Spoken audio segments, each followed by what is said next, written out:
పాత రిజర్వేషన్లకు అనుగుణంగానే ప్రభుత్వం స్థానిక సంస్థలకు ముందుకు వెళుతుందని పంచాయతీరాజ్ గ్రామీణాభివృద్ధి శాఖ మంత్రి, జిల్లా ఇన్ఛార్జ్ మంత్రి దనసరి సీతక్క అన్నారు.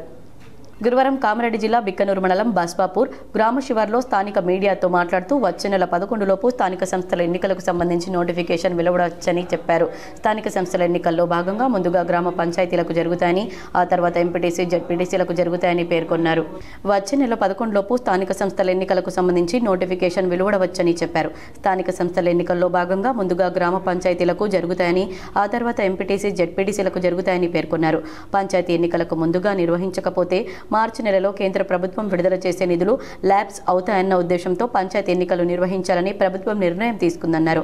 మాజీ సీఎం కేసీఆర్ ప్రభుత్వ హయాంలో తీసుకున్న రిజర్వేషన్ల ప్రకారమే ముందుకు పోవడం జరుగుతుందన్నారు. ప్రభుత్వ పరంగా 27%, పార్టీ పరంగా 42% రిజర్వేషన్లు కల్పిస్తూ ఎన్నికలకు వెళ్తున్నామన్నారు.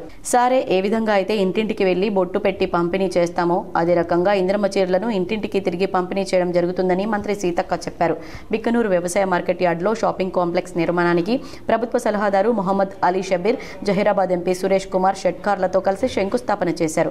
ఈ సందర్భంగా జరిగిన సమావేశంలో ఆమె మాట్లాడుతూ ఇంద్రమ్మ చీరలను ప్రతి ఒక్క మహిళ కట్టుకోవాలన్న ఉద్దేశంతో మంచి చీరలను పంపిణీ చేస్తున్నామని పేర్కొన్నారు. చీరల కోసం ఎక్కడికి వెళ్లాల్సిన అవసరం లేదని ఇంటింటికి తిరిగి పంపిణీ చేయడం జరుగుతుందన్నారు. మహిళల కోసం తమ ప్రభుత్వం ఎన్నో సంక్షేమ పథకాలను ప్రవేశపెట్టిందన్నారు.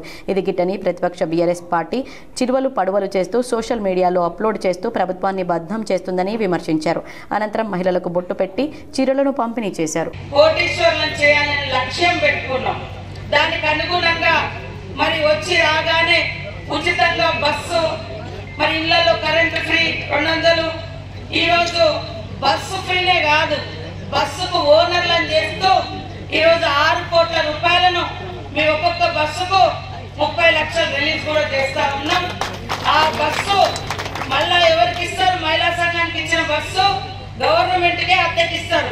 గవర్నమెంట్ ఏం చేస్తుంది? మహిళా సంఘాల వాళ్లకు నెలకు 70,000 రూపాయలు బస్సు వాళ్ళు మాకు అద్దెకిచ్చినందుకు, గవర్నమెంట్కి ఇచ్చినందుకు వాళ్లకు నెల కిరాయి కూడా కట్టడం జరుగుతూ ఉంది.